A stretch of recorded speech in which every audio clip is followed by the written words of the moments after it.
The Emperor of Mankind had 20 sons. Horus Lupercal, the most ambitious of them all, the one who would eventually set the galaxy on fire, knew 2 of them had been erased. Their names had been annihilated from every Imperial archive. Gene seed, the biological foundation of their Space Marine legions, destroyed or sealed beyond recovery. Campaign records stricken from the Great Crusade's chronicles. 100,000 transhuman warriors per legion, plus their demigod fathers, reduced to blank entries on the Primarch registry. Malcador the Sigillite orchestrated the cover-up. The Emperor's closest human confidant and one of the most powerful psykers alive, Malcador didn't stop at administrative record-purging. Multiple Horus Heresy novels confirm the surviving Primarchs' memories were directly altered through psychic intervention. Recollections of 2 brothers excised with surgical precision. 18 remaining sons carry knowledge of this loss as a wound they can't examine. They sense the absence. They feel grief whose object has been removed from their consciousness. Surviving Primarchs have referenced bearing the shame of their vanished brothers, yet the specifics exist only as phantom limb pain in minds told the limbs were never there. Games Workshop has deliberately maintained this void for decades. Black Library authors honor the ambiguity with a discipline that borders on cruelty toward anyone wanting closure. What the 2nd and 11th Primarchs did to warrant annihilation remains unknown by design. What their father did in response is fully documented. Total erasure extending beyond death into the obliteration of ever having existed. And whenever anyone across 41 millennia goes digging into what happened, Malcador's institutional ghost materializes and shuts it down. Horus did the same math every surviving Primarch did. 2 brothers gone. No explanation, no names, no warning about what they'd done wrong. From that single data point, you calculate your own margin of error. How far you can deviate from your father's unknowable expectations before you become a blank entry too. The Chaos Gods, whose entire operational model involves locating exactly these psychological fracture points, didn't need to manufacture vulnerability in the Emperor's sons. The Emperor had pre-installed it. Horus should have been immune. That's what makes his story a prosecution rather than a tragedy. He was his father's most ambitious son, entrusted with the machinery of empire. These Primarchs, genetically engineered demigod generals, each carrying a fragment of the Emperor's transcendent essence, each purpose-built to conquer star systems, had been scattered across the galaxy as infants by the Chaos Gods and grew up on distant worlds shaped by whatever brutality those planets inflicted. One had been enslaved on a gladiator world, his skull drilled into with neural devices called the Butcher's Nails that fed him unending rage. Another became a sorcerer king, presiding over a library civilization of scholars and psykers. A third led a slave uprising on a mining moon. Every one of them arrived in the Emperor's presence carrying psychological wounds their father had failed to prevent, and showed no particular interest in addressing. Upon each reunion, the Emperor offered a standardized package, a legion of transhuman space marines, a sector of galaxy to pacify, and a comprehensive briefing on absolutely nothing that mattered. Horus emerged from reunion on a trajectory no other brother would match, one that culminated in the most consequential promotion in Imperial history. The Emperor handed supreme military command of the entire Great Crusade to Horus Lupercal, War Master. Then the Emperor left. He returned to Terra without explanation. Private research was the official line.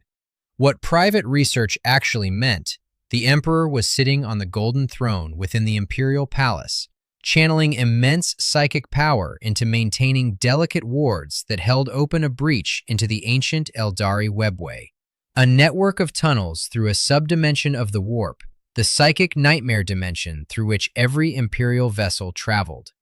Completing this project would give humanity a means of interstellar travel bypassing the warp entirely, severing dependence on the hellscape the Chaos Gods called home. By any rational analysis, the Webway project was the most important initiative in Imperial history, the endgame justifying the Primarchs, the legions, the entire apparatus of conquest. The Emperor classified it beyond the knowledge of virtually every being in the Imperium, including the son he'd just named Supreme Military Commander of the species. False Gods describes this as the moment the Emperor handed the reins of command to the son who would eventually burn the galaxy. Horus received a title, an army, and a galaxy to manage.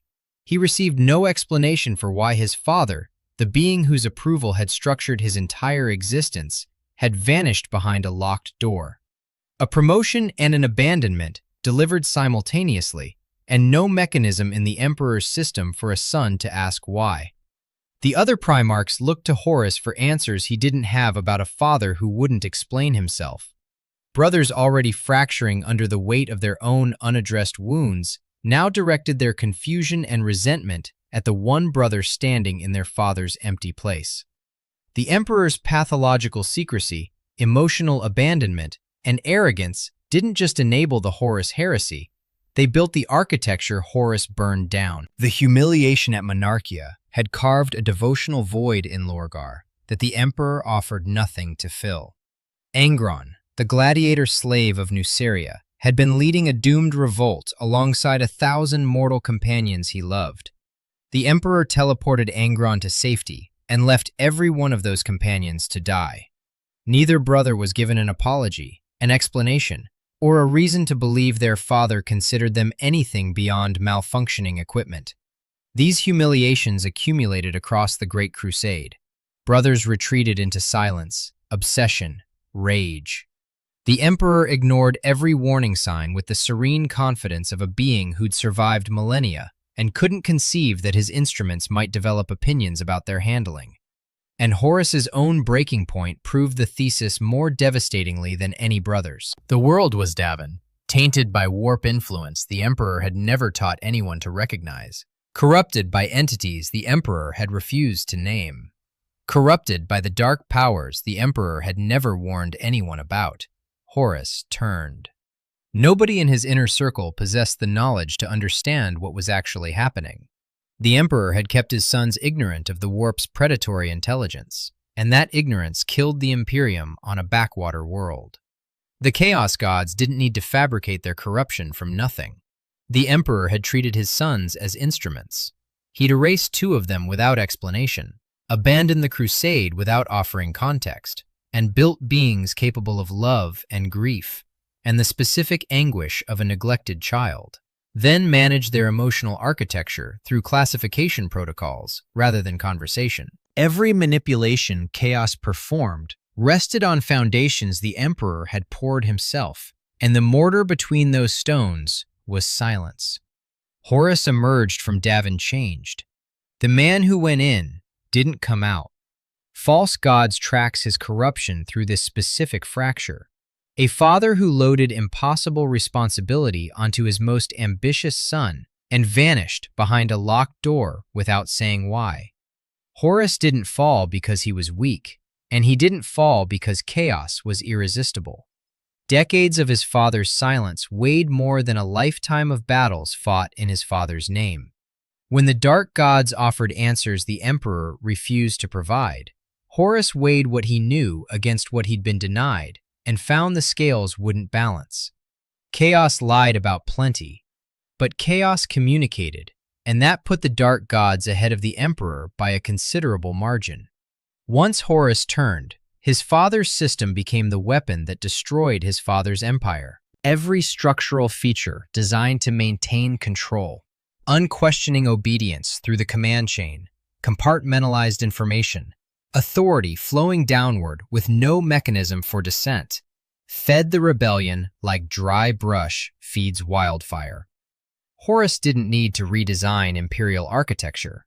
He just redirected the current. The proof arrived through Magnus the Red. Magnus was the Emperor's most psychically gifted Primarch, a towering, one-eyed sorcerer king who ruled the library world of Prospero, where his 1,000 Sons Legion accumulated knowledge with a fervor other legions reserved for planetary conquest. Among all the Primarchs, Magnus most closely shared his father's psychic abilities. He most intensely craved intellectual approval. Early in the Crusade, the Emperor had relied on Magnus's gifts, even using his son to help power mechanisms forming the Webway project's foundation. Magnus understood, correctly, that psychic power was central to humanity's future. What he couldn't understand, because the Emperor never told him, was that the wards beneath the Imperial palace were exquisitely fragile, and that a sufficiently powerful psychic disturbance would shatter them with the finality of a hammer through crystal. At the Council of Nicaea, in approximately 964 M30, the Emperor banned psychic librarians across all legions, carrying the explicit threat of annihilation for any violation.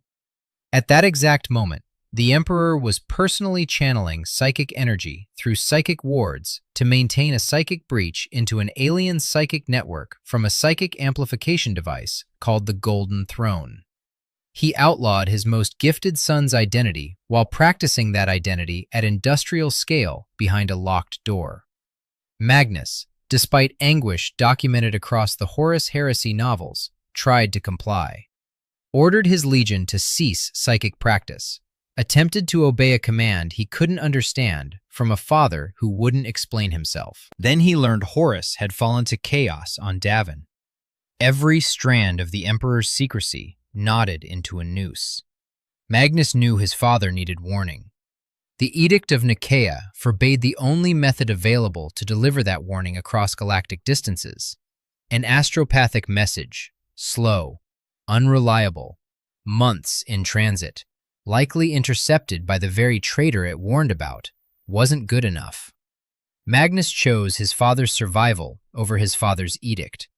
Through a massive sorcerous ritual, he projected a psychic message directly to the Emperor on the Golden Throne, his intentions the purest a son can hold. Save my father. Save the Imperium. Warn the people I love about the danger they can't see. Because the Emperor had never told Magnus about the Webway, never mentioned the wards, the breach, or the construct's catastrophic fragility, the warning tore through those protections. Hundreds of tech priests maintaining the infrastructure died in the psychic detonation. Daemons poured through the rupture beneath the Imperial palace. The Emperor's grand project, the vision justifying his withdrawal, his silence, his treatment of 20 demigods as need-to-know subordinates, collapsed in the time it took a loyal son to scream across the stars, "Father, Horus has betrayed you." One message sent out of love destroyed centuries of work. Every link in that chain of destruction traces back to information the Emperor chose to withhold. Magnus did nothing wrong. The meme operates simultaneously as a joke, a thesis statement, and an expression of genuine anguish for a character who canonically fell to chaos. Magnus did nothing wrong in his intentions. The consequences were catastrophic on a civilizational scale. But the gap between intention and outcome was a gap the Emperor dug by classifying the Webway, banning psychic power without explanation, and refusing to warn any of his sons about the entities hunting them. Magnus did nothing wrong, like he was supposed to do nothing and did it wrong. That sentence compresses the entire prosecution into a punchline, and it carries the emotional weight of a galaxy cracking in half. Horus used what followed with surgical precision. The Emperor dispatched Leman Russ, Primarch of the Space Wolves, and his designated executioner to deal with Magnus. According to 1,000 Suns, by Graham McNeil, and Prospero Burns, by Dan Abnett, the original order may have been to bring Magnus back to Terra alive for judgment. Horus intercepted the communication and altered it. By the time the message reached Russ, it read less like "retrieve your brother" and more like "unleash everything." The Emperor's command chain, built on sons who execute rather than deliberate, gave Russ no framework for doubt. And Horus knew it wouldn't. He'd watched that chain function for decades. He understood the machine his father had built better than anyone, because his father had put him closest to the controls. The burning of Prospero followed with devastating thoroughness. Libraries housing centuries of accumulated knowledge, psychic research, Xeno scholarship, philosophical inquiry assembled by the most intellectually ambitious legion in the Imperium, burned. Roughly 90% of the 1,000 Suns died in the assault. A legion defined by love of knowledge was annihilated by a legion defined by obedience to authority. both acting on orders Horus had corrupted to turn brother against brother. The surviving 1,000 sons eventually suffered the rubric of Ahriman, a desperate spell cast by Magnus's chief librarian to halt the flesh mutations chaos had inflicted on them, that instead turned the majority into dust trapped inside their power armor, hollow shells animated by imprisoned spirits, marching and fighting, but no longer thinking or feeling. Magnus, broken from every direction, fell to Tzeentch, the chaos god of sorcery, hidden knowledge, and the manipulation of secrets. A son who loved learning became the property of a god who hoards it. Russ himself, the loyal enforcer whose space wolves would later become famous for defying Imperial authorities to protect innocent civilians, as Great Wolf Grimnar did against the Inquisition during the months of shame after the First War for Armageddon, had been Horus's unwitting weapon. Manipulated into escalating retrieval into genocide because the system his father designed allowed for no other outcome. Russ eventually vanished from the Imperium entirely, departing into unknown space with a single promise. He would return only at the darkest hour. When even the loyal executioner walks away, the institution condemns itself. Horus barely needed to recruit most of his allies personally. His father had done the preparatory work across decades of emotional negligence. Lorgar's humiliation at Monarchia left a devotional vacuum chaos-filled long before Horus made his first recruitment pitch. Angron's abandonment on Nuceria left rage with no loyalty to anchor it. The Alpha Legion, Alpharius and Omegon, twin Primarchs whose very twinship was maintained as a pathological secret, operating a legion built entirely on secrecy and identity masquerade where every operative claimed, "I am Alpharius," encountered the Cabal, a group of ancient Xenos who presented a prophecy that Horus's victory would eventually starve chaos, while the Emperor's victory would sustain it forever. That impossible choice sent them spiraling into contradictions so total that 10,000 years later, their operatives genuinely don't know what the original plan was. Whether Rogel Dorn killed Alpharius during their confrontation in the novel Praetorian of Dorn remains a genuine debate in the community, and the prosecution names it without picking a side. What matters is that the Alpha Legion didn't invent pathological secrecy. They inherited it from their father and perfected it until it consumed them from within. Like a family business where the founder's worst habits get amplified by every generation that follows. Deep within Trazyn the Infinite's collection, the Necron overlord whose obsession with preserving historical curiosities functions as a kind of alien compulsive hoarding, sits an uncorrupted clone of Fulgrim, pure, loyal, untouched by the demonic possession that consumed the original after the corrupted Layer Blade wormed into his soul. The Fabius Bile novel, Clone Lord, establishes this. A version of a Primarch exists that Chaos never reached, and it belongs not to the Emperor, but to a Xenos collector. He couldn't protect his sons while they lived, couldn't even protect what remained after they fell. Horus brought his war to Terra with traitor legions at his back, and the Imperium shattering behind him. For all the fury of the conflict, its true architecture was intimate.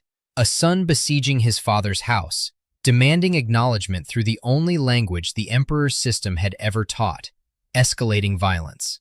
The endgame came across the wreckage of everything they'd both built. Whatever capacity for reconciliation might have survived across a galaxy of atrocity died with the heresy itself. Every unanswered question had converted into violence, every silence translated into destruction. The Emperor was entombed on the Golden Throne, a decaying psychic corpse, trapped there to hold the Webway breach shut. The dream of bypassing the warp had died the moment Magnus's warning shattered the wards. Sustained by 1,000 daily human sacrifices fed into the mechanism to keep its occupant alive. 10,000 years of silent agony on a life support system his own secrecy condemned him to occupy. Horus's rebellion failed in its stated objectives. The Imperium endured, after a fashion, a rotting authoritarian theocracy worshipping the corpse of a being who had waged a crusade to build a secular Imperium. The Imperium became everything the Emperor's vision was supposed to prevent, And the heresy itself was the mechanism that produced the transformation. A catastrophe powered by justified grievance and monstrous overreaction in equal measure. Its foundations laid not by 4 dark gods, but by one bright emperor who believed his children didn't need to understand their purpose in order to serve it. But the closing exhibit belongs to someone who never joined Horus's rebellion at all. Corvus Corax, Primarch of the Raven Guard, had liberated the mining moon of Lycaeus through a slave uprising before the emperor ever found him. A revolutionary by instinct, a freedom fighter by identity. During the heresy, his legion was nearly destroyed at the drop site massacre on Isstvan V, a coordinated ambush where loyalist legions were lured into a killing ground and butchered by traitor forces in one of the war's most devastating early strikes.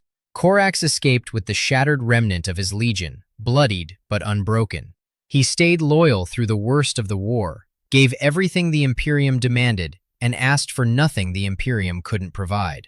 After the heresy, Corax disappeared into the Eye of Terror, the massive warp rift tearing through real space. What emerged, according to Black Library sources, was a humanoid entity of blades and living shadow. Fans often describe Corax as a loyalist demon prince, a term usually denoting a mortal elevated to demonhood by one of the Chaos gods. Whatever the precise classification, Corax achieved this transformation while remaining loyal to the Emperor. A creature of shadow and warp energy, reshaped by the same dimension that twisted every traitor into a monster. He didn't fall, he stayed faithful, and the system remade him into something indistinguishable, to any outside observer, from the fate it was supposed to protect him against. If traitors become demons because they fell to chaos, and loyalists also become something demonic while staying loyal, what is the common variable? The answer sits on a golden throne, 10,000 years deep in silence. Horus fell because decades of his father's secrecy left him defenseless against the first entity that offered honest conversation, even dishonestly. Magnus fell because his father classified the one piece of information that could have prevented a loyal warning from becoming a civilizational catastrophe. The Alpha Legion inherited the Emperor's doctrine of secrecy and ran it forward until it devoured their own identity. Lorgar filled the devotional void his father carved at Monarchia with the first gods willing to accept worship. Angron never had a reason to feel loyalty to a father who'd let the companions he loved die on Nuceria. Russ obeyed every order and was rewarded by being turned into a weapon against an innocent brother. And Corax did everything right. Stayed loyal, fought the war, survived the massacre, served the Imperium to its last demand. The system transformed him anyway, because the system wasn't designed to protect its sons, it was designed to use them. The pattern doesn't divide along loyalist and traitor lines. Every single Primarch was denied honest answers about chaos, about the Webway, about why they'd been created, and what their father intended to do with them once the Crusade ended. Horus Lupercal received more trust, more authority, and more proximity to the Emperor than any brother alive. And even he got nothing resembling the truth. 20 Primarchs, 2 erased before the war started. Their most ambitious brother destroyed at its end. Brothers corrupted. The rest scattered, transformed, vanished, or diminished across a galaxy their father's secrets shattered. The Horus Heresy wasn't a tragedy that happened to the Emperor of mankind. The Emperor built it. One withheld truth, one erased son, one locked door at a time. And somewhere on the golden throne, sustained by 1,000 daily sacrifices and nothing else, the architect sits exactly where his methods put him, 10,000 years deep, still keeping secrets, still silent. The prosecution rests. Subscribe for more stories like this.